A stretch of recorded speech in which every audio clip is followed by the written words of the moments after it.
Hello ಎಲ್ರಿಗೂ ನಮಸ್ಕಾರ. ಎಲ್ಲರೂ ಹೇಗಿದ್ದೀರಾ? ಐ ಹೋಪ್ ಎಲ್ಲರೂ ಚೆನ್ನಾಗಿದ್ದೀರಾ ಅಂತ ಅಂದ್ಕೊಂಡಿದ್ದೀನಿ. ಇನ್ನೂ ಕೂಡ ಎಲ್ಲರೂ ಚೆನ್ನಾಗಿರಬೇಕು ಅಂದ್ಬಿಟ್ಟು ಮನಸ್ಫೂರ್ತಿಯಾಗಿ ಕೇಳ್ಕೊತಿದ್ದೀನಿ. ಇನ್ನು ನಾನು ಕೂಡ ತುಂಬಾ ಚೆನ್ನಾಗಿದ್ದೀನಿ ಅಂತಲೇ ಹೇಳ್ಬೋದು.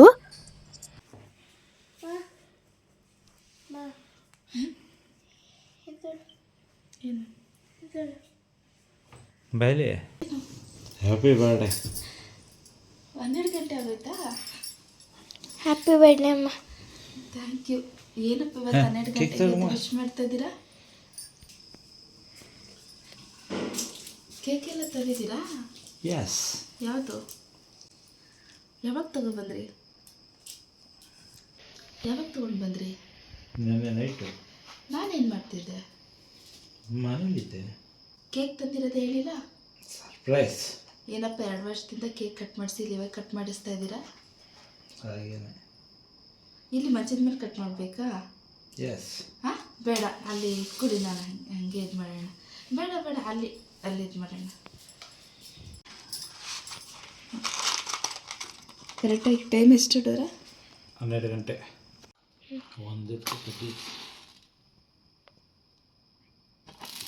Happy birthday. Happy birthday to you. ಹಾಂ ಎಸ್. ಹೋದ ಸಲ ಕೇಕ್ ಕಟ್ ಮಾಡಿದ್ದೆ ಅಂತಕ್ಕೆ? ಹೊಸ ವರ್ಷಕ್ಕಲ್ವಾ? ಫಸ್ಟ್ ಟೈಮ್ ನೈಟ್ ಕಟ್ ಮಾಡ್ತಾ ಇರೋದು.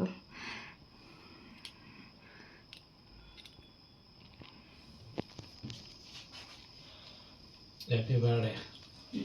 Thank you. Happy birthday. Happy birthday. ಯಾವ ಫ್ಲೇವರ್ ಇದು? ವೆನಿಲಾ. ವೆನಿಲಾನ ಬಟರ್ ಸ್ಕಾಚಾ? ಚೆನ್ನಾಗ್ತಾರ ಕೇಕು?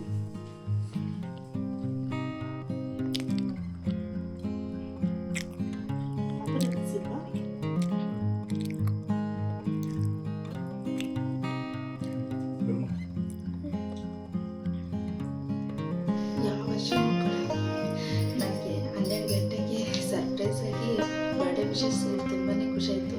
ನನಗೆ ಗೊತ್ತೇ ಇರಲಿಲ್ಲ ಇರೋ ನಮ್ಮ ಯಜಮಾನ್ರು ಕೇಕ್ ತಂದಿದ್ದಾರೆ ಅಂತಲೇ ಗೊತ್ತಿಲ್ಲ. ನಾನು ಅಡುಗೆ ಮಾಡ್ತಾಯಿದ್ದೀನಿ, ಯಾವ ಟೈಮಲ್ಲಿ ತಂದಿಟ್ಟಿದ್ದಾರೆ ಅಂತಲೂ ಗೊತ್ತಿಲ್ಲ. ಆಮೇಲೆ ನನ್ನ ಫೇವ್ರೇಟು ಬಟರ್ ಸ್ಕಾಚೇ ತಂದಿದ್ದಾರೆ, ಕೇಕ್ ಕಟ್ ಮಾಡಿಲ್ಲ ನಾನು. ಆಮೇಲೆ ಇವತ್ತು ಸರ್ಪ್ರೈಸಾಗಿ ಕಟ್ ಮಾಡಿಸ್ತಾ ಇದ್ದಾರೆ, ನಂಗೆ ಗೊತ್ತೇ ಇದ್ದಿಲ್ಲ ಕಟ್ ಮಾಡಿಸಿರೋದು. ನಾನು ಮಲಗಿಬಿಟ್ಟಿದ್ದೆ, ಅಂದರೆ ಬೆಳಗ್ಗೆಯಿಂದ ಸ್ವಲ್ಪ ಬ್ಯಾಂಕ್ ಹತ್ರ ಎಲ್ಲ ಸ್ವಲ್ಪ ಕೆಲಸ ಇತ್ತು, ಹಾಗೆ ಮನೆಯಲ್ಲೆಲ್ಲ ಜಾಸ್ತಿ ಕೆಲಸ ಇತ್ತಲ್ಲ, ಅದರಿಂದ ಕೆಲಸ ಮಾಡಿಕೊಂಡು ಸ್ವಲ್ಪ ಟಯರ್ಡ್ ಆಗಿಬಿಟ್ಟಿತ್ತು, ಮಲ್ಕೊಂಡ್ಬಿಟ್ಟಿದ್ದೆ. ಬರ್ಡೇ ಇವತ್ತಂತ ಗೊತ್ತಿತ್ತು, ಆದರೆ ಈ ಥರ ಸರ್ಪ್ರೈಸ್ ಕೊಡ್ತಾರಂತ ಗೊತ್ತಿರಲಿಲ್ಲ ಇವರು. ನನ್ನ ಮಗಳು ಡೋರಾ ಮತ್ತು ನಮ್ಮ ಹಸ್ಬೆಂಡ್ ಇಬ್ಬರೂ ಸರ್ಪ್ರೈಸ್ ಕೊಟ್ಟಿದ್ದಾರೆ. ಮಗಳು ಪಾಪು ಮಲ್ಕೊಂಡ್ಬಿಟ್ಟಿದ್ದಾರೆ, ಎದ್ದಿಲ್ಲ. ಅವ್ರಿಗಂತ ಹೇಳ್ಬಿಟ್ಟು ಕೇಕ್ನ ನಾನು ಎತ್ತಿಕ್ಕಿದ್ದೀನಿ, ಬೆಳಗ್ಗೆ ಗೆದ್ದು ತಿಂತಾರೆ. ಹ್ಯಾಪಿ ಬರ್ಡೇ ಅಂತ ಹೇಳೇ ಇಲ್ಲ ನೋಡಿ. ಇವತ್ತು ಶುಕ್ರವಾರ ಮಧ್ಯರಾತ್ರಿಯಿಂದ ನನ್ನ ಬರ್ಡೇ ಸೆಲೆಬ್ರೇಷನ್ ಮಾಡ್ತಿದ್ದಾರೆ. ಜನವರಿ 31ನೇ ತಾರೀಕು ನನ್ನ ಬರ್ಡೇ. ನಾವು ಇವತ್ತು ದೇವಸ್ಥಾನಕ್ಕೆ ಹೋಗೋಣ ಅಂತ ಹೇಳಿ ರೆಡಿ ಆಗ್ತಾ ಇದ್ದೀವಿ. ಈ ಡ್ರೆಸ್ನ ನಾನು ನನ್ನ ಮಗಳಿಗೆ ಟ್ರೆಡಿಷ್ನಲ್ ಡೇಗೆ ಸೀರೆ ತಗೊಬೇಕಾದ್ರೆ ಈ ಡ್ರೆಸ್ನ ತಗೊಂಡೆ. ಈ ಥರ ಡ್ರೆಸ್ನ ನಾನು ಫಸ್ಟ್ ಟೈಮ್ ಹಾಕ್ಕೊಂಡಿರೋದು. ಯಾವಾಗಲೂ ಕೂಡ ಅಷ್ಟೇ ಸೀರೆ ಉಟ್ಕೊಂಡು ಹೋಗ್ತಿದ್ದೆ ಎಲ್ಲಿಗಾದ್ರೂ ಹೋಗ್ಬೇಕಾದ್ರೆ, ದೇವಸ್ಥಾನಕ್ಕೆ. ಈ ಸಲ ಮಕ್ಕಳು ಡ್ರೆಸ್ ಹಾಕೋಮ್ಮ ಚೆನ್ನಾಗಿರುತ್ತೆ, ಸೀರೆ ಬೇಡ ಡ್ರೆಸ್ ಹಾಕೊಂಡ್ರು. ಸೊ ಅದಕ್ಕೆ ಇವತ್ತು ಈ ಬಟ್ಟೆನ ಹಾಕೊಂಡಿದ್ದೀನಿ. ಹಾಗೆ ಇವತ್ತು ಬೆಳಗಿನ ನಾಷ್ಟಕ್ಕೆ ಅಂದ್ಬಿಟ್ಟು ಹಾಗೆ ಮಕ್ಕಳಿಗೆ ಕ್ಯಾರಿಗೂ ಕೊಟ್ಟು ಕಳಿಸ್ಬೇಕಲ್ವಾ, ಅವರೆಕಾಳು ಹಾಕ್ಬಿಟ್ಟು ಉಪ್ಪಿಟ್ಟು ಮಾಡಿದ್ದೆ. ಹಾಗೆ ಮಗುಗೂ ಕೂಡ ರೆಡಿ ಮಾಡಿಸ್ಬಿಟ್ಟು ಪೂಜೆ ಮಾಡೋಕ್ಕೆ ಬಂದಿದ್ದೀನಿ. ಇವತ್ತು ಶುಕ್ರವಾರ ಅಲ್ವಾ, ಹಾಗೆ ಇವತ್ತು ನನ್ನ ಹುಟ್ಟಿದಬ್ಬನೂ ಸಹ, ಅದರಿಂದ ಪೂಜೆ ಮಾಡಿಬಿಟ್ಟು ದೇವಸ್ಥಾನಕ್ಕೆ ಹೋಗೋಣ ಅಂತಿದ್ದೀವಿ. ನಾನು ಹೆಂಗೆ ಅಂತಂದರೆ ಎಲ್ಲಾದರೂ ದೇವಸ್ಥಾನಕ್ಕೆ ಹೋಗ್ಬೇಕಾದ್ರೆ ಇಲ್ಲೇ ಮನೆಯಲ್ಲಿ ಏನಾದರೂ ಒಂದು ಫಂಕ್ಷನ್ ಇತ್ತು ಅಂತಂದರೆ ಫಸ್ಟು ಮನೆಯಲ್ಲಿ ದೇವ್ರ ಪೂಜೆ ಮಾಡಿಬಿಡ್ಬೇಕು. ನಾನಾದರೂ ಮಾಡ್ತೀನಿ, ಇಲ್ಲ ಮಕ್ಕಳಾಗಲಿ ಇಲ್ಲ ಹಸ್ಬೆಂಡ್ ಆಗಲಿ ಯಾರಾದರೂ ಪೂಜೆ ಮಾಡ್ತಾರೆ. ಇವತ್ತು ನಾನು ಹುಟ್ಟಿದಬ್ಬ ಅಲ್ವಾ, ನಮ್ಮ ಯಜಮಾನ್ರು ಕಾಲಿಗೆ ಬಿದ್ದು ಆಶೀರ್ವಾದ ತಗೊತಿದ್ದೆ. ಸೊ ನಮ್ಮ ಪಾಪನು ಕೂಡ ಅಷ್ಟೇ, ನಾನು ಹೆಂಗೆ ಮಾಡ್ತಿದ್ದೀನೋ ಅವನು ಕೂಡ ಹಾಗೆ ಮಾಡ್ತಿದ್ದ. ಪದೇ ನಾನು ಒಂದ್ಸಲ ನಮಸ್ಕಾರ ಮಾಡಿಕೊಂಡ್ರೆ ಅವನು ಇನ್ನೊಂದ್ಸಲ ನಮಸ್ಕಾರ ಮಾಡೋದು, ಆ ರೀತಿಯಾಗಿ ಮಾಡ್ತಾ ಇದ್ದ. ಮಕ್ಕಳಿದ್ರೆ ಒಂಥರ ಚೆಂದ ಮನೆಯೆಲ್ಲ. ನಾನು 3 ವರ್ಷದಿಂದ ಕೇಕ್ ಕಟ್ ಮಾಡಿರಲಿಲ್ಲ. ಹಾಗೆಯೇ ಬರ್ತ್ಡೇ ದಿನ ಯಾವುದೇ ದೇವಸ್ಥಾನಕ್ಕೂ ಕೂಡ ಹೋಗಿರಲಿಲ್ಲ 3 ವರ್ಷದಿಂದ. ಯಾಕೆ ಅಂತಂದರೆ ನನ್ನ ಪ್ರೆಗ್ನೆನ್ಸಿ ಟೈಮು, ಆನಂತರ ಬಾಣಂತನ. ಸೊ ನನಗೆ ಹುಷಾರಿರಲಿಲ್ಲ, ತುಂಬ ಸೀರಿಯಸ್ ಆಗಿತ್ತು. ಕೇಕ್ನ ತರ್ತಿದ್ರು, ಬಟ್ ನಾನು ಕಟ್ ಮಾಡ್ತಾ ಇರಲಿಲ್ಲ. ನನ್ನ ಬದಲಾಗಿ ನಮ್ಮ ಹಸ್ಬೆಂಡು, ಇಲ್ಲ ಅಂತ ಅಂದರೆ ನನ್ನ ಮಗಳು ಕೇಕ್ನ ಕಟ್ ಮಾಡ್ತಿದ್ರು. ಇನ್ನು ಅಮ್ಮನ ಮನೇಲಿ ಇರಬೇಕಾದ್ರೆ ಬಾಣಂತನ ಟೈಮಲ್ಲಿ ಅಣ್ಣನ ಮಕ್ಕಳಿದ್ರಲ್ಲ, ಅಣ್ಣನ ಮಕ್ಕಳು ಕೇಕ್ ಕಟ್ ಮಾಡ್ತಾಯಿದ್ರು. ಸೊ ಈ ವರ್ಷ ನಾನೇ ಕೇಕ್ ಕಟ್ ಮಾಡ್ತಾ ಇದ್ದೀನಿ. ಹಾಗೆ ದೇವಸ್ಥಾನಕ್ಕೂ ಕೂಡ ಹೋಗ್ತಾ ಇದ್ದೀವಿ. ಹಾಯ್ ಮಾಡಿ ಎಲ್ಲರಿಗೂ. ಅವರ್ ಯು ಅಂತ ಕೇಳು. ಎಲ್ಲರೂ ಚೆನ್ನಾಗಿದ್ದೀರಾ? ಅನು ಸ್ವಾಮಿಗೆ ಹೋಗ್ತಾ ಇದ್ದೀವಿ. ಏನು ಸ್ವಾಮಿ ಮರ್ತೋಗ್ಬಿಟ್ಟಿದ್ದೀರಾ? ನನ್ನ ಮದುವೆ ದಸರಲ್ಲೇನು ಒಂದ್ಸಲ ಕರ್ಕೊಂಡೋಗಿದ್ರಲ್ಲ. ಇವಾಗ ನಾವು ಓಂಕಾರ ಹಿಲ್ಸ್ಗೆ ಹೋಗ್ತಾ ಇದ್ದೀವಿ. ಶ್ರೀನಿವಾಸಪುರ, ಉತ್ರಳ್ಳಿ ಹತ್ರ. ಉತ್ರಳ್ಳಿಯಿಂದ ಸ್ವಲ್ಪ ದೂರ ಶ್ರೀನಿವಾಸಪುರದ ಹತ್ರ ಇದೆ ದೇವಸ್ಥಾನ. ಓಂಕಾರ ಹಿಲ್ಸ್ಗೆ ಹೋಗ್ತಾ ಇದ್ದೀವಿ. ನಾನು, ಪಾಪು ಮತ್ತು ನಮ್ಮ ಹಸ್ಬೆಂಡು. ಅಂಕಲ್ ನೋಡಿ, ಹೋಗ್ತಾ ಇದ್ದೀವಿ ದೇವಸ್ಥಾನಕ್ಕೆ. ತುಂಬಾ ವರ್ಷ ಆಗಿತ್ತು ದೇವಸ್ಥಾನಕ್ಕೆ ಹೋಗಿ. ಇವತ್ತು ಹುಟ್ಟಿದ ಹಬ್ಬ ಅಂದ್ಬಿಟ್ಟು ಕರ್ಕೊಂಡು ಹೋಗ್ತಾ ಇದ್ದಾರೆ. ಕರೆಕ್ಟಾ ರೀ? ಓಕೆ. ಇನ್ನು ಅಲ್ಲೋದ್ಮೇಲೆ ನಾನು ಪೂರ್ತಿ ವಿಡಿಯೋನ ಇದು ಮಾಡ್ತೀನಿ, ತೋರಿಸ್ತೀನಿ. ನನ್ನ ಬರ್ಡೇ ದಿನ ನನ್ನ ಹಸ್ಬೆಂಡ್ ಕೆಲ್ಸಕ್ಕೆ ಹೋಗಿಲ್ಲ, ಸೊ ರಜೆ ಹಾಕಿದ್ದಾರೆ. ಹಾಗೆ ಈ ದಿನ ಆಗಿರ್ಬೋದು ಅಥವಾ ನಮ್ಮ ವೆಡ್ಡಿಂಗ್ ಆ್ಯನಿವರ್ಸರಿ ಸೆಲೆಬ್ರೇಷನ್ ದಿವಸ ಆಗಿರ್ಬೋದು. ನಮ್ಮ ಹಸ್ಬೆಂಡ್ ಕೆಲ್ಸಕ್ಕೆ ಹೋಗಲ್ಲ, ತುಂಬ ಇಂಪಾರ್ಟೆಂಟ್ ಅಂದಾಗ ಮಾತ್ರ ಅವರು ಕೆಲ್ಸಕ್ಕೆ ಹೋಗ್ತಾರೆ. ನಾವು ಗ್ರ್ಯಾಂಡಾಗಿ ಏನು ಸೆಲೆಬ್ರೇಷನ್ ಮಾಡೋದಿಲ್ಲ. ಬರ್ಡೇ ಆಗಲಿ ಅಥವಾ ವೆಡ್ಡಿಂಗ್ ಆ್ಯನಿವರ್ಸರಿ ಆಗಲಿ ಸೆಲೆಬ್ರೇಷನ್ನ ಗ್ರ್ಯಾಂಡಾಗಿ ಸೆಲೆಬ್ರೇಟ್ ಮಾಡೋದಿಲ್ಲ, ಸಿಂಪಲಾಗಿ ಮಾಡ್ಕೊತೀವಿ.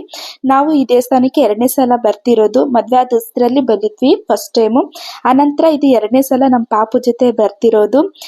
ನಮ್ಮನೆಯಿಂದ ದೇವಸ್ಥಾನಕ್ಕೆ ಹೋಗೋದಕ್ಕೆ 15 ನಿಮಿಷ ಆಗುತ್ತೆ. ಸೊ ನಾವು ಜಾಸ್ತಿ ಎಲ್ಲೂ ಹೋಗೋದಿಲ್ಲ.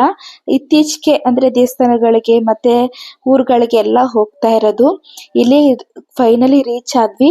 ಇದೇ ಓಂಕಾರ ದೇವಸ್ಥಾನ. ಎಷ್ಟು ಚೆನ್ನಾಗಿದೆ ಅಂತ ಹೇಳ್ಬಿಟ್ಟು ಅಂದರೆ, ಇಷ್ಟು ದಿವಸ ದೇವಸ್ಥಾನಕ್ಕೆ ಬರದೆ ಮಿಸ್ ಮಾಡಿಬಿಟ್ನಲ್ಲ ಅಂತ ಹೇಳ್ಬಿಟ್ಟು ಒಂದು ಸ್ವಲ್ಪ ಗಿಲ್ಟ್ ಫೀಲ್ ಆಗ್ತಿತ್ತು ನನಗೆ.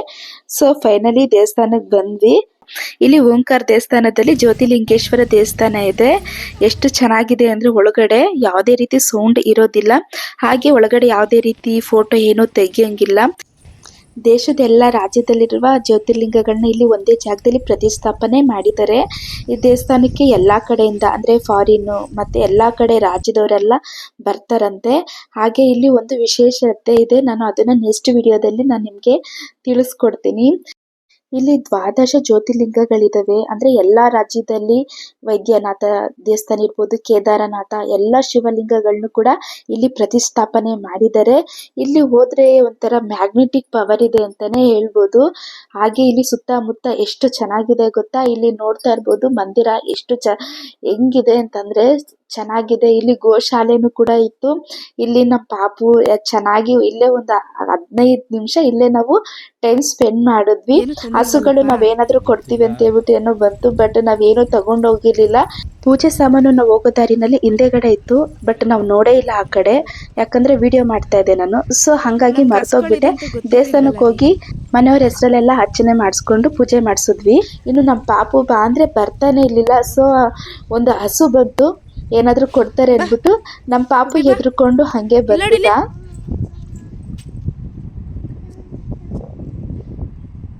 ಹಸು ಬತ್ತು, ಅಂಬ ಬತ್ತು ಬಾ. ದೇವಸ್ಥಾನದಲ್ಲಂತೂ ನಮ್ಮ ಪಾಪು ಮಾತಾಡ್ತಿದ್ರೆ ಅದು ನಮಗೆ ಮತ್ತೆ ರಿಟರ್ನ್ ಸೌಂಡ್ ಕೇಳಿಸೋದು.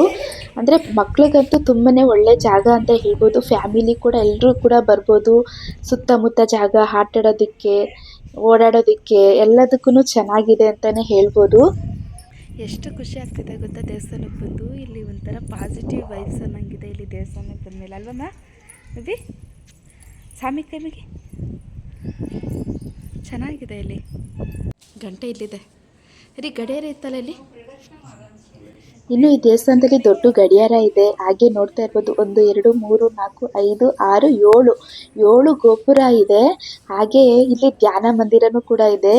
ಒಳಗಡೆ ದೇವಸ್ಥಾನದೊಳಗಡೆ ಶಿವನ ವಿಗ್ರಹ, ಹಾಗೆ ರಾಮ ಲಕ್ಷ್ಮಣ ಅವತಾರದ್ದು ಪ್ರತಿಯೊಂದು ಇದೆ. ಹೊರಗಡೆ ದಶಾವತಾರದ ಕೆತ್ತನೆ ಕೂಡ ಮಾಡಿದ್ದಾರೆ. ತುಂಬ ಚೆನ್ನಾಗಿದೆ ಅಂತಲೇ ಹೇಳ್ಬೋದು. ಹಾಗೆ ದೇವಸ್ಥಾನದ ಹಿಂದೆಗಡೆ ಮತ್ಸ್ಯನಾರಾಯಣ ದೇವಸ್ಥಾನ ಇದೆ ಅಂತೆ, ತುಂಬಾ ಚೆನ್ನಾಗಿದೆ ಅಂತ ಹೇಳಿದ್ರು. ಅದಕ್ಕೋಸ್ಕರ ಮೆಟ್ಲು ಹತ್ಕೊಂಡು ಹೋಗ್ತಾ ಇದೀವಿ. ಇಲ್ಲಿ ನಾನು ಯಾವತ್ತೂ ಕೂಡ ಅಷ್ಟೇ ಮತ್ಸ್ಯನಾರಾಯಣ ಸ್ವಾಮಿ ದೇವಸ್ಥಾನ ನೋಡಿಲ್ಲ, ಹೇಗಿದೆ ಅಂತ ಹೇಳ್ಬಿಟ್ಟು ನೋಡೋಣ ಅಂದ್ಬಿಟ್ಟು ನಾನು ಪಾಪು ಎಲ್ಲ ಹೋಗ್ತಾ ಇದೀವಿ. ತುಂಬ ವರ್ಷ ಆಯ್ತಲ್ವಾ ಪಾಪುನ ಕರ್ಕೊಂಡು ಬಂದಿರೋದು, ಇದೇ ಫಸ್ಟ್ ಟೈಮು. ಅವನೇ ಹತ್ತಾನೆ ಬಿಡಿ. ಸೊ ಹಿಂಗಿದೆ. ಈ ಮರದ ಕೆಳಗಡೆ ವನದೇವಿ ಅಂದ್ಬಿಟ್ಟು ದೇವ್ರಿದೆ. ತುಂಬಾನೇ ಶುಕ್ರವಾರದ ದಿವಸ ದೀಪ ಹಚ್ಚಿದ್ರೆ ತುಂಬಾನೇ ಒಳ್ಳೇದಂತೆ. ಬಟ್ ನಮಗ್ ಗೊತ್ತಿರ್ಲಿಲ್ಲ, ತುಂಬಾ ವರ್ಷ ಆಗಿತ್ತಲ್ವಾ. ಸೊ ಹಾಗೆ ದೇವ್ರ ದರ್ಶನ ಕೂಡ ಮಾಡ್ಕೊಂಡು ಬಂದ್ವಿ. ಅರ್ಧ ಭಾಗದಷ್ಟು ದೇವ್ರಿದೆ ನಾರಾಯಣ ಸ್ವಾಮಿ, ಇನ್ನ ಅರ್ಧ ಭಾಗದಷ್ಟು ಮೀನಿನ ಅವತಾರ ಇದೆ. ತುಂಬಾನೇ ಚೆನ್ನಾಗಿದೆ ದೇವಸ್ಥಾನದೊಳಗಡೆ. ಪಾಪೆಯಲ್ಲಿ ನುಬಿ ನುಬಿ ಇಲ್ಲಿ ನೋಡು.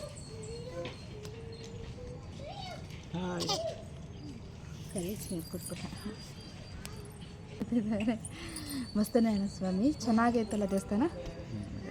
ಇಲ್ಲಿ ಸುತ್ತಮುತ್ತ ಗಿಡಗಳಂತೂ ಎಷ್ಟು ಹೆಂಗಿದೆ ಅಂತಂದ್ರೆ ಹಳ್ಳಿ ವಾತಾವರಣ ಅಂತಾನೆ ಹೇಳ್ಬೋದು. ನಮ್ಮ ಪಾಪು ಅಂತೂ ಚೆನ್ನಾಗಿ ಎಂಜಾಯ್ ಮಾಡ್ದ. ಎತ್ಕೊಳಕ್ ಹೋದ್ರೆ ಬರ್ತಾನೆ ಇರ್ಲಿಲ್ಲ. ಫೋನ್ ನೋಡು, ಅಲ್ಲಿ ಅಪ್ಪಂಗೆ ಆಯ್ ಮಾಡು. ನಿಲ್ಲ ಬಿಡ. ಇಲ್ಲಿ ಯಾವುದೇ ರೀತಿ ಗಾಡಿಗಳ ಸೌಂಡ್ ಇಲ್ಲ. ಎಷ್ಟು ಪ್ರಶಾಂತವಾಗಿದೆ ಅಂತ ಅಂದ್ರೆ ಇಲ್ಲೇ ನಾವು ಒಂದು 15 ನಿಮಿಷ ಇಲ್ಲೂ ಕೂಡ ಸ್ಪೆಂಡ್ ಮಾಡಿದ್ವಿ. ಹಾಗೆ ಸುತ್ತಮುತ್ತ ಇರೋ ನೇಚರ್ನೆಲ್ಲ ಕ್ಯಾಪ್ಚರ್ ಮಾಡ್ಕೊಂಡ್ವಿ. ಈ ದೇವಸ್ಥಾನದಲ್ಲಿ ಕ್ಲಾಕ್ ಟವರ್ ಕೂಡ ಇದೆ. ಎಷ್ಟು ಚೆನ್ನಾಗಿದೆ ಅಂತಂದ್ರೆ ಸ್ವಲ್ಪ ಹಳೆ ತರ ಆಗ್ಬಿಟ್ಟಿದೆ, ಪೇಂಟಿಂಗ್ ಎಲ್ಲ ಹೊರಟೋಗ್ಬಿಟ್ಟಿದೆ. ಅವಾಗೆಲ್ಲ ಬಂದು ಅಲ್ಲಿ ಕುತ್ಕೊಂಡು ಟೈಮ್ ಸ್ಪೆಂಡ್ ಎಲ್ಲ ಮಾಡ್ತಾ ಇದ್ವಿ. ಬಟ್ ಈ ಸಲ ಹೋಗಿಲ್ಲ.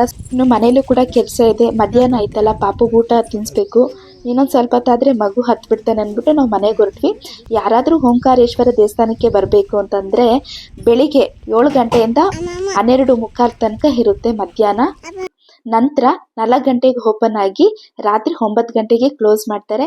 ಯಾರಾದರೂ ಬರಬೇಕು ಅಂದರೆ ದೇವಸ್ಥಾನಕ್ಕೆ ಈ ಟೈಮಿಂಗ್ಸಲ್ಲಿ ಬರ್ಬೋದು. ಫ್ಯಾಮಿಲಿ ಜೊತೆ ಬಂದರೆ ಟೈಮ್ ಸ್ಪೆಂಡ್ ಮಾಡೋಕ್ಕೆ ಚೆನ್ನಾಗಿರುತ್ತೆ. ಇಲ್ಲಿ ಪ್ರತಿದಿನ ಊಟದ ವ್ಯವಸ್ಥೆನೂ ಕೂಡ ಮಾಡಿದ್ದಾರೆ. ಬಟ್ ನಾವು ಊಟ ಮಾಡೋದಕ್ಕೆ ಹೋಗಿಲ್ಲ, ಮನೆ ಹತ್ರ ಸ್ವಲ್ಪ ಕೆಲಸ ಇತ್ತು. ಪಾಪು ಬೇರೆ ಹೇಳ್ತಿದ್ದ, ಅದರಿಂದ ಪಾಪುಗೆ ಬರೋ ದಾರಿನಲ್ಲಿ ಸ್ವಲ್ಪ ಕಬ್ಬಿನ ಜ್ಯೂಸು ಕುಡಿಸ್ಬಿಟ್ಟು ಹಾಗೆ ನಾವು ಕೂಡ ಕಬ್ಬಿನ ಜ್ಯೂಸ್ ಕುಡ್ದೋ. ಇನ್ನು ಮನೆಗೆ ಬಂದು ಒಂದು 10 ನಿಮಿಷ ರೆಸ್ಟ್ ಮಾಡಿಬಿಟ್ಟು ಪಾಪುನು ಕೂಡ ಮಲಗಿಸ್ದೆ.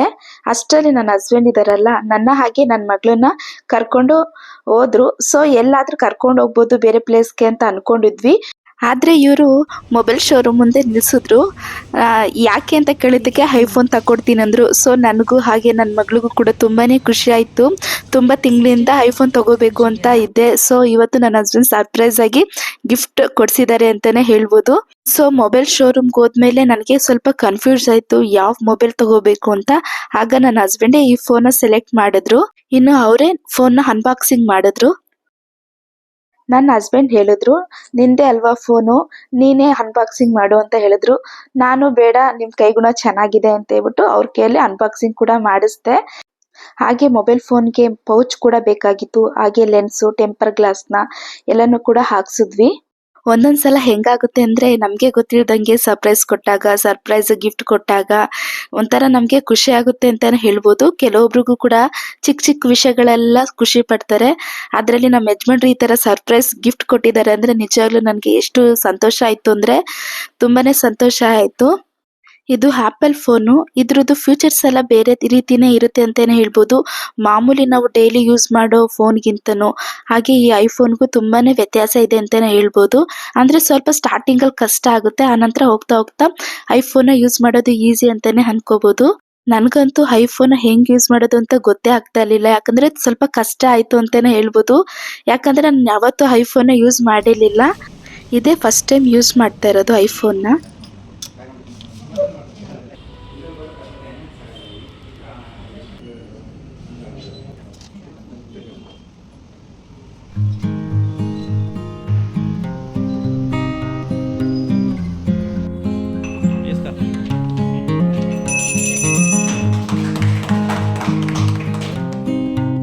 ಇನ್ನು ಮೊಬೈಲ್ ಫೋನ್ನ ತಗೊಂಡು ಮನೆ ಕಡೆ ಹೊರಟ್ವಿ. ಸೊ ನನ್ನ ಮಗಳಿದ್ದಾಳಲ್ಲ, ಐಫೋನ್ ತಗೊಂಡಿದ್ದ ಖುಷಿಗೆ ಪಾರ್ಟಿ ಕೊಡಿಸ್ಬೇಕು ಅಂತ ಕೇಳಿದ್ಲು. ನನ್ನ ಮಗಳಿಗೋಸ್ಕರ ಅಂತ ಹೇಳ್ಬಿಟ್ಟು ಪಿಜ್ಜಾ ಪಾರ್ಟಿನ ಮಾಡ್ತಾ ಇದ್ದೀವಿ.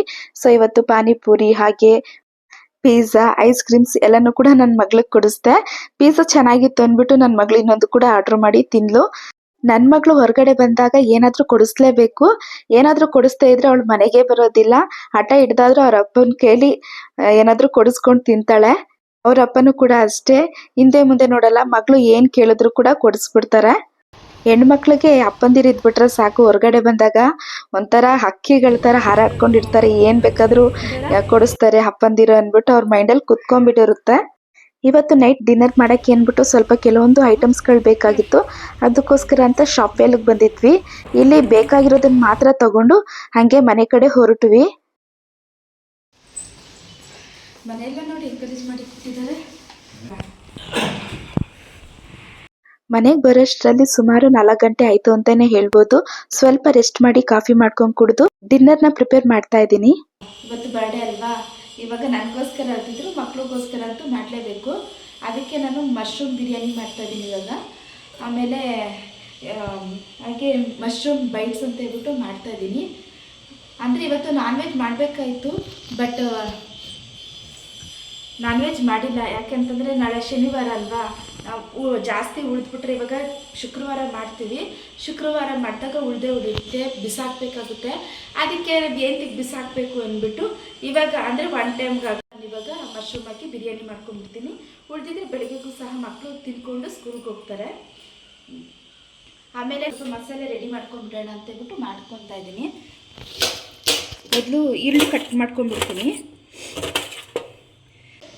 ಇವಾಗ ನಂದು ಬರ್ಡೇ ಇರುತ್ತೆ. ನನ್ನ ಬರ್ಡೇ ಇದ್ದರೆ ಯಾರೂ ಮಾಡಿ ಇಡಲ್ಲ ಅಡುಗೆ. ಅದರಿಂದ ನಾನೇ ಅಡುಗೆ ಮಾಡಿಟ್ಟು ನನ್ನ ಮಕ್ಕಳು ತಿನ್ನಬೇಕಾಗುತ್ತೆ. ಓಕೆನಾ? ನಾನು ಮೊದಲು ಬ್ರೆಡ್ ಕ್ರಮ್ಸ್ನ ಮಾಡ್ಕೊಂಡ್ಬಿಡ್ತೀನಿ. ನಾನು ಇಲ್ಲಿ ಬಿಸಿ ಬ್ರೆಡ್ನ ತಂದಿದ್ದೆ ಬೇಕ್ರಿಯಿಂದ. ಅದಕ್ಕೋಸ್ಕರ ಬ್ರೆಡ್ನ ಈ ರೀತಿ ಚಿಕ್ಕ ಚಿಕ್ಕ ಪೀಸ್ ಮಾಡಿ ಹಾಕೊತೀನಿ. ಇಲ್ಲ ಅಂತಂದರೆ ಮಿಕ್ಸಿಗೆ ಹಂಗೆ ಡೈರೆಕ್ಟಾಗಿ ಹಾಕಿದ್ರೆ ಹಿಟ್ಟು ಥರ ಆಗಿಬಿಡುತ್ತೆ, ಗಟ್ಟಿಯಾಗಿಬಿಡುತ್ತೆ. ಸೊ ಅದರಿಂದ ಈ ರೀತಿ ಚಿಕ್ಕ ಚಿಕ್ಕದಾಗಿ ಪೀಸ್ ಮಾಡಿಕೊಂಡು ಒಂದು ಕಡಾಯಿನ ಬಿಸಿ ಮಾಡೋಕ್ಕೆ ಇಟ್ಟು ಬ್ರೆಡ್ನ ಮೀಡಿಯಂ ಫ್ಲೇಮಲ್ಲಿ 5 ನಿಮಿಷ ಫ್ರೈ ಮಾಡ್ಕೋಬೇಕು. ನಂತರ ಈ ಬ್ರೆಡ್ ಪೀಸ್ಗಳನ್ನ ಒಂದು 5 ನಿಮಿಷ ತಣ್ಣಗಾಗಕ್ಕೆ ಬಿಡಬೇಕು. ತಣ್ಣಗಾದ್ಮೇಲೆ ಮಿಕ್ಸಿ ಜಾರ್ಗೆ ಹಾಕಿ ತರಿಯಾಗಿ ಪೌಡ್ರನ್ನ ಮಾಡ್ಕೊಬೇಕು. ಪೌಡ್ರನ್ನ ಮಾಡ್ಕೊಂಡಿರ್ತೀವಲ್ಲ, ಅದೇ ಪ್ಯಾನ್ಗೆ ಬ್ರೆಡ್ ಪೌಡರ್ನ ಹಾಕಿ 7ರಿಂದ 8 ನಿಮಿಷ ತನಕ ಫ್ರೈ ಮಾಡ್ಕೋಬೇಕು. ಲೋ ಫ್ಲೇಮಲ್ಲೇ ಫ್ರೈ ಮಾಡ್ಕೊಬೇಕಾಗುತ್ತೆ. ನಂತರ ಇನ್ನೇನು ಸ್ಟವ್ ಆಫ್ ಮಾಡ್ತೀವಿ ಅಂದಾಗ ಇದಕ್ಕೆ 1 ಸ್ಪೂನ್ ಆಗೋಷ್ಟು ಅಚ್ಕಾರದ ಪುಡಿನ ಹಾಕ್ಕೊತಾ ಇದ್ದೀನಿ. ಹಾಕ್ಬಿಟ್ಟು 1-2 ನಿಮಿಷ ಹಾಗೆ ಫ್ರೈ ಮಾಡಬೇಕು. ಆನಂತರ ಈ ಬ್ರೆಡ್ ಕ್ರಮ್ಸ್ ರೆಡಿ ಆಗುತ್ತೆ.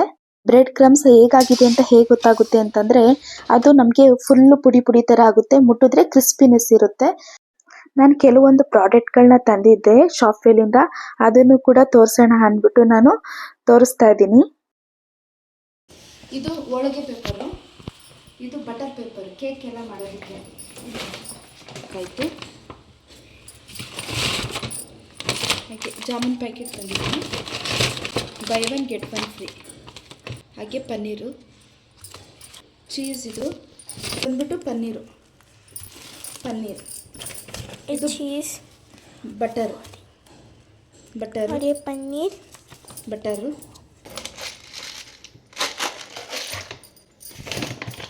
ಇದು ಬಂದ್ಬಿಟ್ಟು ಚೀಸ್ದು ಕ್ಯೂಬು, ಫ್ರಿಜ್ಜಲ್ಲಿ ಇಡಬೇಕು. ಹಾಗೆ ಇದು ಪಾಪ್ಕಾರ್ನ್ ತಂದಿದ್ದೀನಿ ಮನೇಲಿ ಮಾಡೋಕ್ಕೆ, ಮಕ್ಕಳಿಗೆ ಕೊಡೋಕ್ಕಂತ. ಸಂಜೆ ಸ್ಕೂಲಿಂದ ಬರ್ತಾರಲ್ಲ ಅವಾಗ ಮಾಡಿಕೊಡೋದಕ್ಕೆ. ಇದು ಬಂದ್ಬಿಟ್ಟು ವೆನಿಲಾ, ಇದು ಎಸೆನ್ಸ್ ತಂದಿದ್ದೀನಿ, ಕೇಕ್ ಎಲ್ಲ ಮಾಡೋದಕ್ಕೆ ಆಗುತ್ತೆ ಅಂದ್ಬಿಟ್ಟು. ಅವಾಗೆಲ್ಲ ಹೆಂಗೆ ಅಂತಂದರೆ ಅಣಬೆ ಎಲ್ಲ ಸೀಸನಿಂಗಲ್ಲಿ ಮಾತ್ರ ನಾಟಿ ಅಣಬೆ ಸಿಗ್ತಿತ್ತು. ಆದರೆ ಯಾವುದೇ ಜಾಸ್ತಿ ಇಂಗ್ರೀಡಿಯೆಂಟ್ಸ್ ಹಾಕದೆ ಮಾಡಿದರೂ ಕೂಡ ಅಷ್ಟೇ ರುಚಿಯಾಗಿರ್ತಿತ್ತು.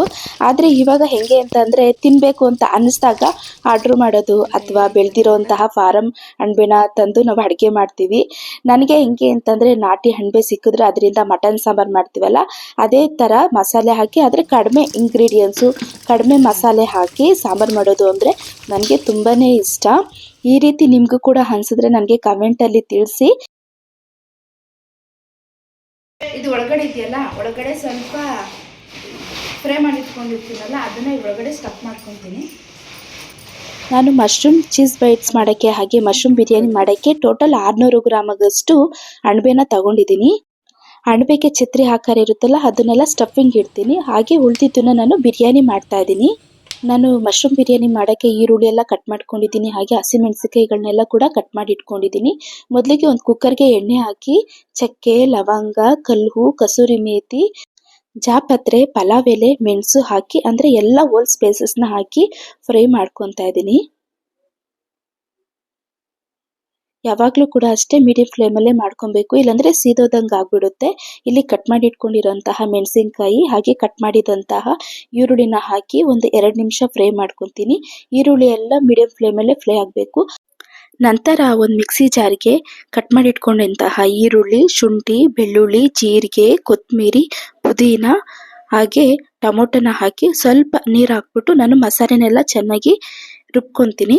ನಾನು ಮಸಾಲೆಗೆ ಹಸಿಮೆಣಸಿಕಾಯಿ ಹಾಕಿರಲಿಲ್ಲ, ಸೊ ಹಸಿಮೆಣಸಿಕಾಯಿ ನೆನಪಾಗ್ಬಿಟ್ಟು ನಾನು ರುಬ್ಬೇಕಾದ್ರೆ 4ರಿಂದ 5 ಹಸಿಮೆಣಸಿಕಾಯಿ ಹಾಕಿ ರುಬ್ಕೊಂಡಿದ್ದೀನಿ. ರುಬ್ಬಿದ ಮಸಾಲೆನ ಹಾಕಿ ಎಣ್ಣೆ ಬಿಡೋ ತನಕ ಫ್ರೈ ಮಾಡಿ ನಂತರ ಇದಕ್ಕೆ ಕಟ್ ಮಾಡಿದಂತಹ ಟೊಮೊಟೊನ ಹಾಕ್ಕೊತಾ ಇದ್ದೀನಿ. ಟೊಮೊಟೊ ಎಲ್ಲ ಚೆನ್ನಾಗಿ ಸ್ವಲ್ಪ ಬೆಂದು ಸಾಫ್ಟ್ ಆಗುತ್ತೆ. ಆವಾಗ ಸ್ವಲ್ಪ ಗರಂ ಮಸಾಲ, 1 ಟೇಬಲ್ ಸ್ಪೂನ್ ಆಗಷ್ಟು ಧನಿಯಾ ಪುಡಿ, ಸ್ವಲ್ಪ ಅರಿಶಿಣದ ಪುಡಿ, 1.5 ಟೇಬಲ್ ಸ್ಪೂನ್ ಆಗಷ್ಟು ನಾನು ಬಿರಿಯಾನಿ ಮಸಾಲ ಹಾಕ್ಕೊತಾ ಇದ್ದೀನಿ. ಯಾವುದೇ ಮಸಾಲ ಹಾಕಿದ್ರೂ ಕೂಡ ಸ್ವಲ್ಪ ಹೊತ್ತು ಫ್ರೈ ಮಾಡ್ಕೊಬೇಕು, ಆವಾಗ ರುಚಿ ಚೆನ್ನಾಗಿ ಬರುತ್ತೆ. ನಂತರ ಕಟ್ ಮಾಡಿದಂತಹ ಮಶ್ರೂಮ್ನು ಹಾಕಿ 5ರಿಂದ 10 ನಿಮಿಷ ಬೇಯೋದಕ್ಕೆ ಬಿಡಬೇಕು. ಮಶ್ರೂಮ್ ಎಲ್ಲ ಸ್ವಲ್ಪ ಚೆನ್ನಾಗಿ ಬೆಂದು ನೀರೆಲ್ಲ ಬಿಡೋದಕ್ಕೆ ಸ್ಟಾರ್ಟ್ ಆಗುತ್ತೆ. ನಂತರ 2ರಿಂದ 3 ಸ್ಪೂನ್ ಆಗಷ್ಟು ನಾನು ಮೊಸರನ್ನು ಸಹ ಹಾಕೊಂಡಿದ್ದೀನಿ. ಮೊಸರೆಲ್ಲ ಹಾಕಿದ್ಮೇಲೆ ಒಂದು 5 ನಿಮಿಷ ಫ್ರೈ ಆಗಬೇಕು. ಫ್ರೈ ಆದಮೇಲೆ ನಾನು ಪಕ್ಕದಲ್ಲೇ ಬಿಸಿನೀರನ್ನು ಕೂಡ ಕಾಯೋದಕ್ಕೆ ಇಟ್ಟಿದ್ದೀನಿ, ಬೇಗ ಅಡುಗೆ ಆಗುತ್ತೆ ಅಂತ. ನಾನು 2.5 ಲೋಟದಷ್ಟು ಅಕ್ಕಿ ಹಾಕ್ಕೊಂಡಿದ್ದೀನಿ. 2.5 ಲೋಟಕ್ಕೆ 5 ಲೋಟದಷ್ಟು ನೀರು ಹಾಕ್ಕೊಂಡಿದ್ದೀನಿ. ನಾನು ಅಕ್ಕಿನ 10 ನಿಮಿಷದ ಮುಂಚೆನೇ ನೆನೆಸಿಟ್ಟಿದ್ದೆ. ಅಕ್ಕಿಯನ್ನು ಕೂಡ ಹಾಕ್ಬಿಟ್ಟು ರುಚಿಗೆ ತಕ್ಕಷ್ಟು ಉಪ್ಪು ಹಾಕ್ಬಿಟ್ಟು ಸ್ವಲ್ಪ 1 ಸ್ಪೂನ್ ಆಗಷ್ಟು ನಿಂಬೆ ರಸನ ಹಾಕ್ಕೊತಾ ಇದ್ದೀನಿ.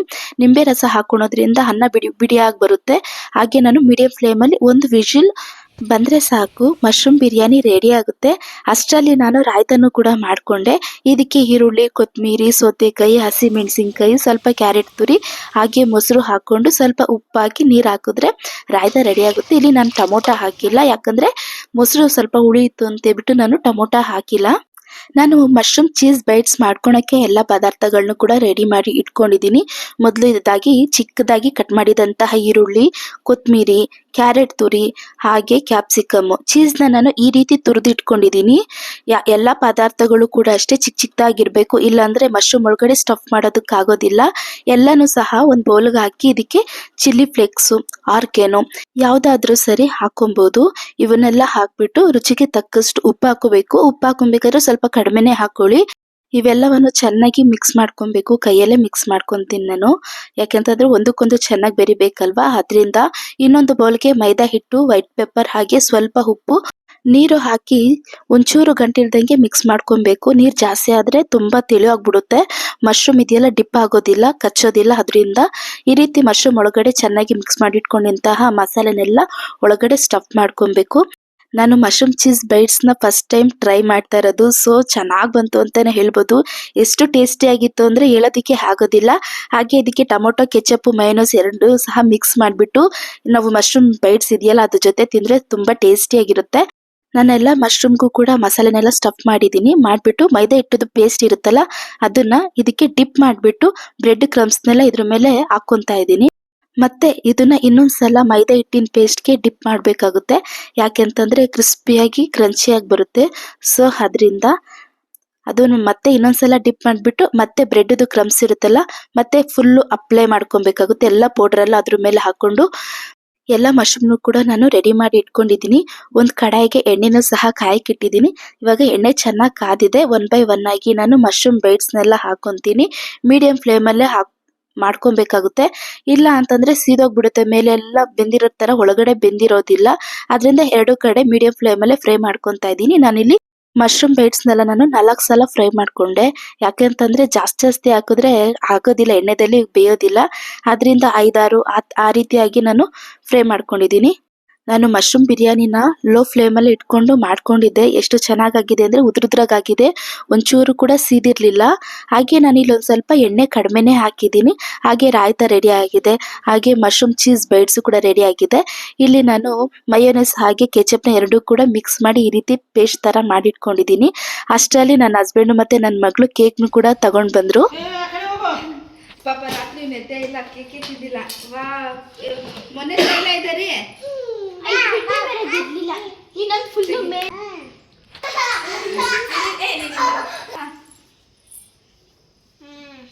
ಗುಡ್.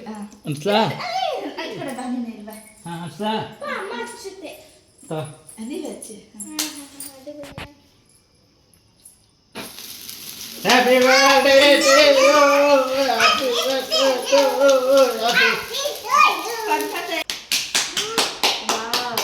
ಚಪ್ಪಳೆ ತಟ್ಟ ಮಗ. ಗುಡ್. ನನಗೆ ತಿನ್ಸು ನನಗೆ ಬಿಡು.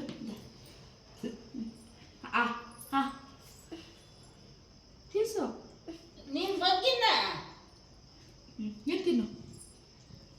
ದುಡ್ಡು ಓಡಿಸ್ಕೊಳ್ರಿ. ಕೇಕೆ ಇಲ್ಲ ಅಲ್ಲಿ. ಇಲ್ಲಿ ಕೇಕ್ ಅದು ತಿನ್ಸಿ.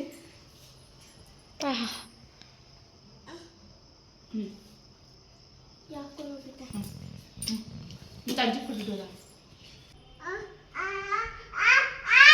ತಿಂತಾನೆ ಅಣ್ಣ. ತಿನ್ಲಿ ಬಿಡಿ ಹಿಂಗು. ಇವಂದು ಒಂಚೂರು ಬಿಡಿ.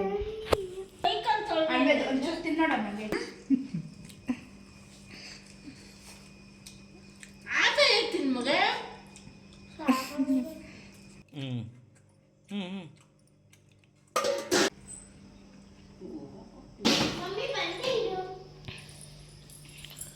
ಇದು ಕೆಚಪ್ ಚೆನ್ನಾಗಿತ್ತು.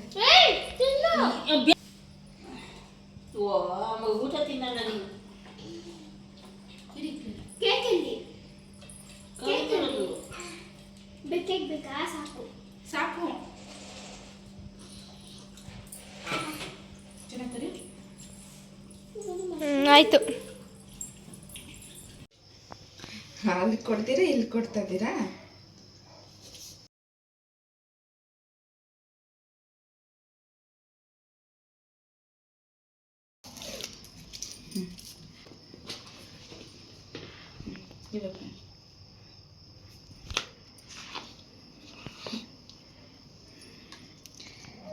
ಆಲ್ರೆಡಿ ಇರೋ ಅಲ್ಲಿ ಓಪನ್ ಮಾಡಿಸಿದ್ವಿ. ಇದೆ ನನ್ನ ಕೈಲಿ ಇನ್ನೊಂದ್ಸಲ ಏನ್ರಿ ಆನ್ ಮಾಡ್ತಾಯಿದ್ದೀನಿ.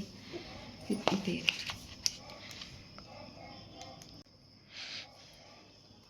ಇದೆ ಒಂದ್ಸಲ ಓಪನ್ ಮಾಡಿದ್ರೆ ಮತ್ತೆ ಮಾಡ್ತಾರೆ.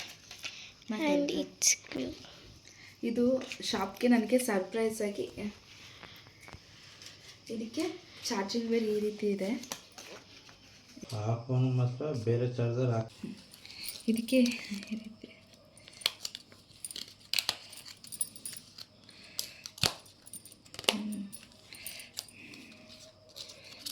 ಈ ರೀತಿ ಇದೆ ಪೌಚ್.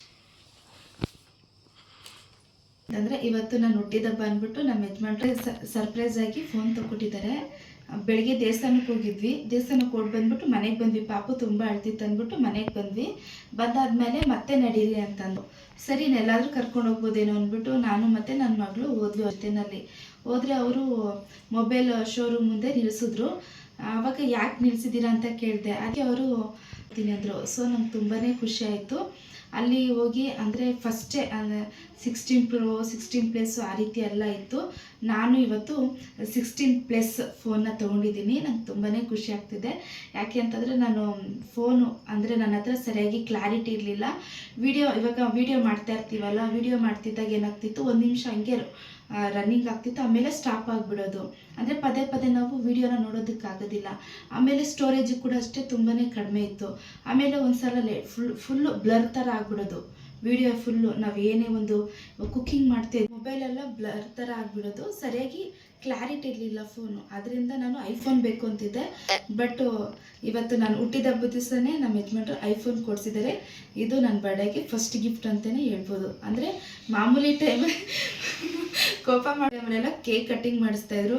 ಆಮೇಲೆ ಓದಿ 2 ವರ್ಷದಿಂದನೋ 3 ವರ್ಷದಿಂದನೋ 3 ಇಯರ್ಸಿಂದ ಕಟ್ ಮಾಡಿಸಿ 3 ವರ್ಷದಿಂದ ಕೇಕ್ ಕಟ್ ಮಾಡಿಸಿರಲಿಲ್ಲ. ಯಾಕೆ ಅಂತಂದರೆ ನಾನು ಕೇಕ್ ಕಟ್ ಮಾಡ್ತಾ ಇರಲಿಲ್ಲ. ನನ್ನ ಬದಲಾಗಿ ನಮ್ಮ ಯಜಮಾನ್ರು ನನ್ನ ಮಕ್ಕಳು ಕೇಕ್ ಕಟ್ ಮಾಡ್ಕೊಂಡು ತಿಂತಾಯಿದ್ರು. ಈ ವರ್ಷ 3 ವರ್ಷ ಆದಮೇಲೆ ಈ ಸಲ ಸ್ವಲ್ಪ ಖುಷಿಯಾಗಿದ್ದೀನಿ ಅಂತಲೇ ಹೇಳ್ಬೋದು. ಇದು ಬಂದ್ಬಿಟ್ಟು ಸ್ಟೋರೇಜ್ ಬಂದ್ಬಿಟ್ಟು 256 ಇದೆ ಸ್ಟೋರೇಜು. 6 GB ಇದೆ. ಆಮೇಲೆ ಅಷ್ಟೇನಾ ನೋಡ್ತಾ ಇರ್ಬೋದು ಎಷ್ಟು ಚೆನ್ನಾಗಿದೆ. ನನಗೆ ಇದರಲ್ಲಿ ಅವರು ವೈಟು, ಬ್ಲ್ಯಾಕು ಮತ್ತು ಬ್ಲೂ ಮತ್ತು ಈ ಕಲರ್ ಇದೆ ಅಂದರು. ಪಿಂಕ್ ಬೇಕಾಗಿತ್ತು ನನಗೆ. ಪಿಂಕು ಕೇಳಿದಾಗ ಇಲ್ಲ ಸ್ಟಾಕ್ ಇಲ್ಲ ಅಂತಂದರು. ಎಲ್ಲ ಕಲರ್ ಇದೆ, ಅದೊಂದು ಸ್ಟಾಕ್ ಇಲ್ಲ ಅಂದರು. ನನ್ನ ಹತ್ರ ವೈಟು, ಬ್ಲ್ಯಾಕ್ ಎಲ್ಲ ಇತ್ತು, ಬ್ಲೂ ಎಲ್ಲ ಇತ್ತು. ಅದರಿಂದಾಗಿ ಆ ಕಲರ್ ಬೇಡ ಅಂತ ಹೇಳ್ಬಿಟ್ಟು ನಾನು ಈ ಥರ ಕಲರು ನೋಡ್ತಾ ಇರ್ಬೋದು, ಚೆನ್ನಾಗಿದೆ. ಆಪಲ್ ಫೋನು, ಐಫೋನು ಫಸ್ಟ್ ನನ್ನ ಕನಸು ಅಂತ ಹೇಳ್ಬೋದು.